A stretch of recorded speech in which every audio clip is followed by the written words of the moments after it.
Khanya Kude TV. Ngiyabingelela futhi bafowethu ngiyaphinda njalo subscribe bafowethu, like, share, comment bafowethu kumkhanya Kude TV.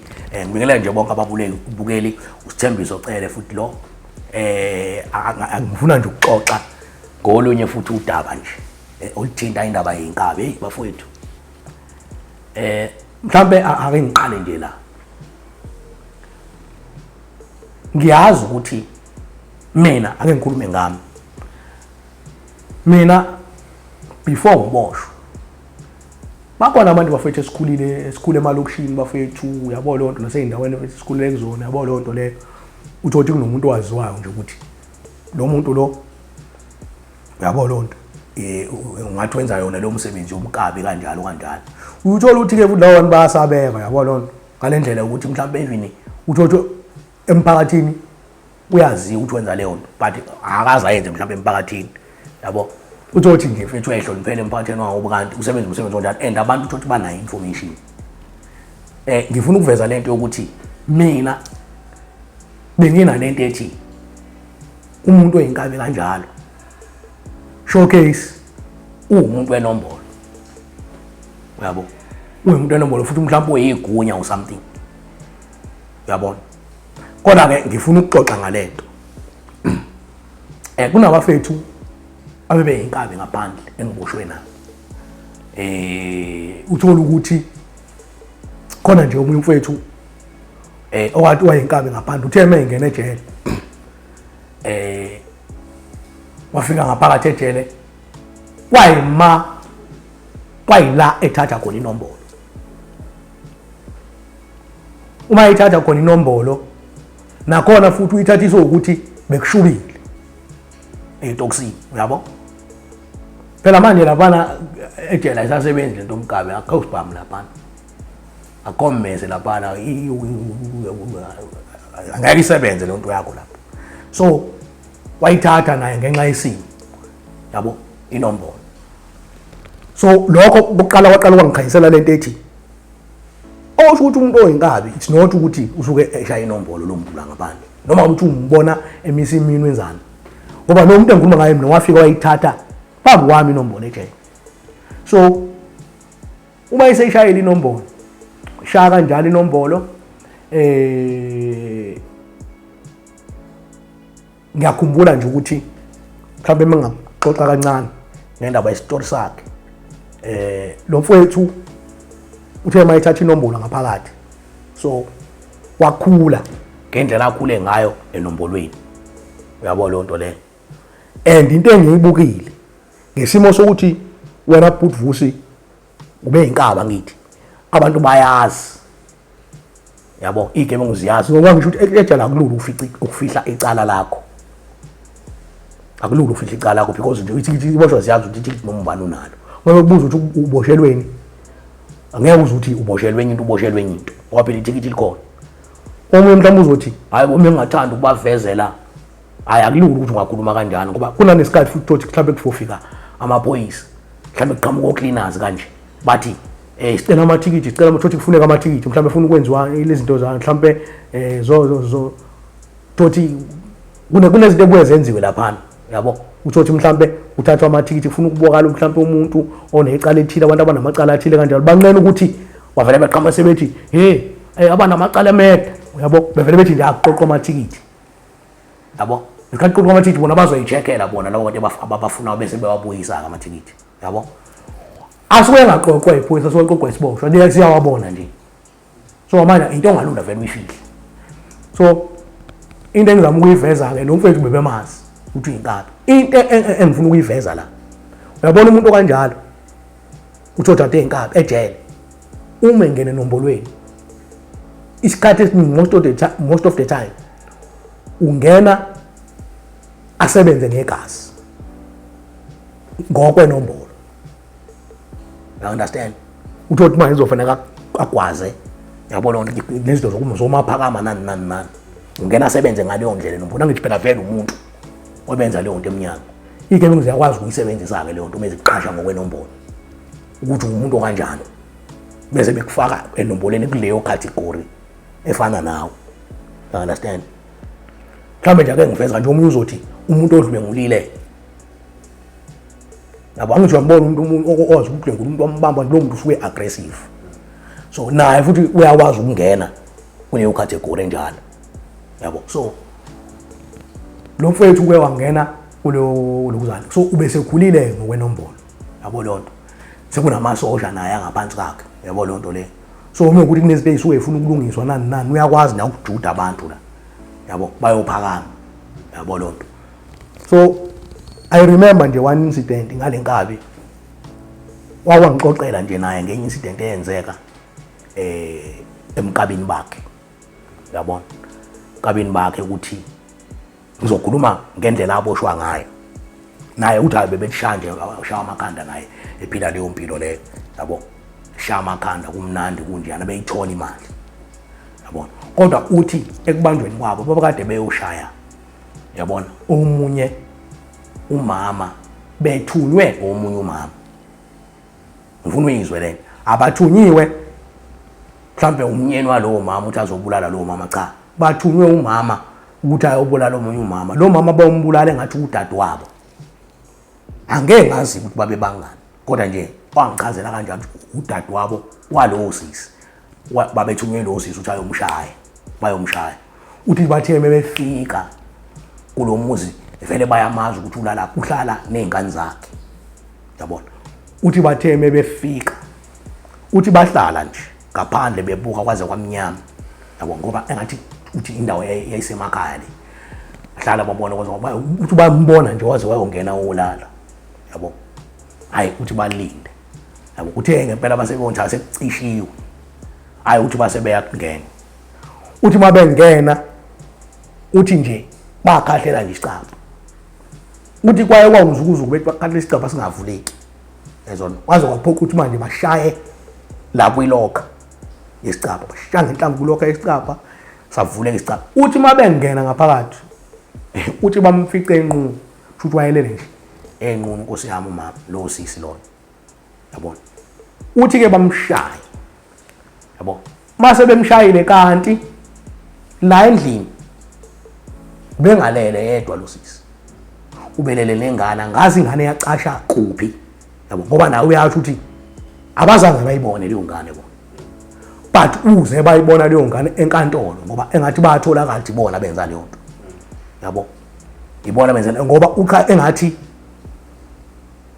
yayithi ingane imichaza engathi njoba bayenza lento bewuthu uthi lo mfethu lapho ingakubo yena emakhaya kodwa bengahlali yena khona yenzo nto uyiswe umsebenzi lo ababeyowenza so ingane imbona uthi umuntu wakabani lo wakadela uyabo usefika baboshwa ke ngendlela baboshwa ngababanjwa ukuthi babanjwa ke bengazelele lutho yabo baboshwa ngendlela baboshwa ngayo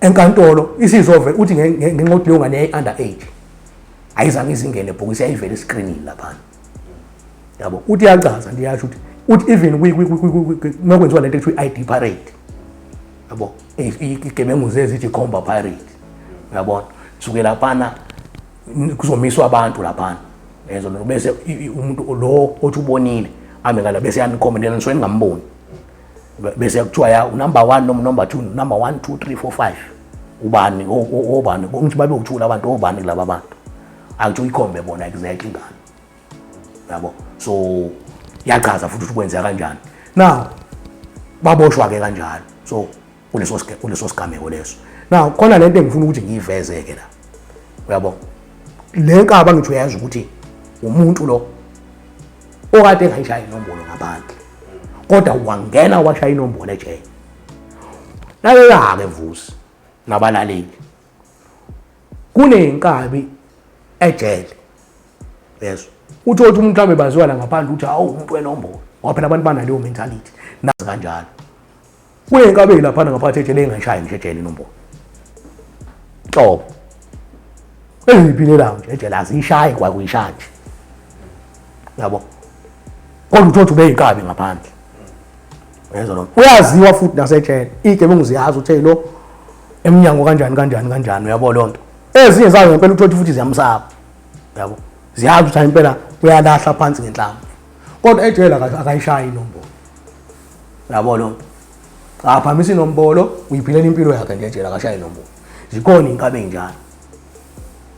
Kube khona ezinye futhi ezishayayo. So into engizama uyiveza mina ngale incident yalo mfowethu kukhona into ongayenza futhi uyitshela ukuthi awubonwa umuntu. Unento ongayenza uyitshela ukuthi awubonwa umuntu. Uyabona labantu bayitshela nje ukuthi wona umsebenzi wabo bawushayile bawuqeda. Kanti kunomuntu obabonile abangambonanga bona. So ngamanye amazwi kunezinto umuntu azenzayo acabanga ukuthi akabonwa umuntu kanti uboniwe. Yabo ngoba phela akwazi ukuba khona icala kungenafakazi. Ufakazi okuyibonela ke uyinkinga ngoba usuke ekhuluma ngento ayibonile. Yabo so manje nginokuyibuza enye into naye engambuza yona lo mfethu ukuthi baye lengane ngoba uthi eyangakini ngoba ugwetshwe kangaka ngoba naye wagwetshwa impela udile kadele nje impela ngicathi udile idele bo3. Yabo ngambuza ukuthi manje mawuphuma ucabanga ukuyenza njani ngoba uthi engathi ingane yomfana leyo. Uyabona yini ukuthi wathi yena hayi kwakuseyingane leyana yabo lo nto le. Kodwa mina engikubukayo uyabona yini ukuthi ngisho ngaphuma kwayona lo mfethu usengozini. Ngoba phela lengane iyamazi. And uyacabanga ukuthi kwabulawa uma wayo ikhona incane. Think about it trauma yalengane. Benzo lonto. Uyazi kunabantu uthothi uzokhula beyinkabi. Isikhona njalo nje mina ngizazi ejele. Uthothi umuntu kwenzeka isimo emncane. Samkhulisa enalo yabo enaloko buhlungu wagcina manje senjani ese aggressive. Uyabo? Lo mfana nje angangithuke mina mhlawumbe mengezwa kuthiwa ngoba ngiyaqanga ukuthi usekhulile manje. Lo mfana. Ngiyangithuke nje mina mangezwa mhlawumbe kuthiwa uyimanje wenza ubugebengu. Ngenxa yesimo asibone emncane because mesho lo mfethu uthi mhlambe makusho iminyaka yakhe lapha engathi wayela ko 11 12 years. Uyabo uthi wayesemncane kodwa wayesekhulile ngoba wayekwazi ukubona. And kwafa uma wakhe phambi kwakhe. Uyabona yena ukuthi usengozini. Naye lo mengasephume nje ngoba phela bakhona abantu vusi abangena ejele ngo life sentence.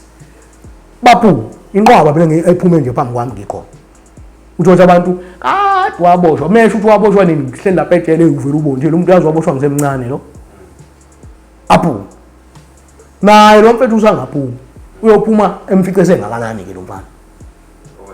And into ebuhlungu kakhulu ingakubo emakhaya. So into engizama ukuyiveza la namanje ngiyathi futhi bafethu it's not ukuthi sipromote indaba yomkabi nani. Yabo kodwa manje ngithi uyabona la ukuthi kunezinto esikwazi ukuzenza yazi ngoba naye lo mfethu ukuthi ubenza indaba yomkabi bakhe ngesimo sokuthi ufuna ukubeka mhlambe isinkwe etafuleni ngale ndlela enje nakho ke manje wathi uyenza lento wabonwa umuntu lo muntu ambona uyaphila kumanje. Yabona lonto wayizo ayikho indlela ayingenza ngayo ukuze angambona umuntu ngoba babengazi ukuthi ukhona. So kunezinto okwazi ukuzenza kanti kunomuntu okubonayo wena wazi. Yabo ugcina usugaxela. So into engizama ukuyiveza la ukuthi la mina kunesifundo engisitholayo ukuthi ungabe ucabanga ukuthi ebumnyameni obenzayo ungabenza obuye kuthiwa ubonanga but one day is one day. La ekuyenzeka into uyithetha awubonwanga kanti ubonini. Ugcina usugaxela njengalento insizwe engikhuluma ngayo. And ayikaxelanga ngokuphela ngokuthi iboshiwe kuphela. But isagaxele futhi ngokuthi uyaphila lo mfana. Ngoba I'm telling you njoba emazi nje lo mfana. Una showcase una impondo nje lo muntu mangasethiwa phu. Because wafuma wakhe phambi kwakhe. Yabo. And kwavela futhi ukuthi wayekade ethu labo kwagcina kuvelile phela ukuthi babethunywa usisi wakhe lo waboshwa naye lo sisi. Ushawu life sentence naye female emedium E. Kade bewo accused bambi icala bewo accused bobabili. Owayethengelo. So naye futhi lo sisi uyayibona leyo ukuthi ukulungisa inkinga ngenkinga. Ngoba noma ngithiwa babexabene bengumndeni. Ezwe lonto le ezinto imndeni kona ungaboni ngasemnye imndeni mfethu kodwa manje kuyahlala phansi kukhulume ngezinto lo muntu waze wathatha i-decision ukuthi abulala udadewabo ngaleyo ndlela kodwa kasazi ukuthi yayithini i-reason but isifundo nje ngisibona mina ukuthi izinto kunezinto nayo ngomlomo efuneka elungiswe ngomlomo ungcono before wenza into kuhle kungcono ukuthi uqala uyicabanga yazi nabantu abahlala ejele for u-life sentence ngokuthi nje uhlule ukucabanga 2 minutes uhlule kuyinikeza only 2 minutes ukucabanga before ayenze leyo nto useyoseva more than angibazi ukuthi umuntu abangaki ku-life sentence uhlule nje owodwa ukuthi acabange bese enza okufanele akwenze so yilokho nje bengifuna ukuveza abafethu endabeni yenkabi khanya kude TV bafethu subscribe like follow bafethu ni comment yabonga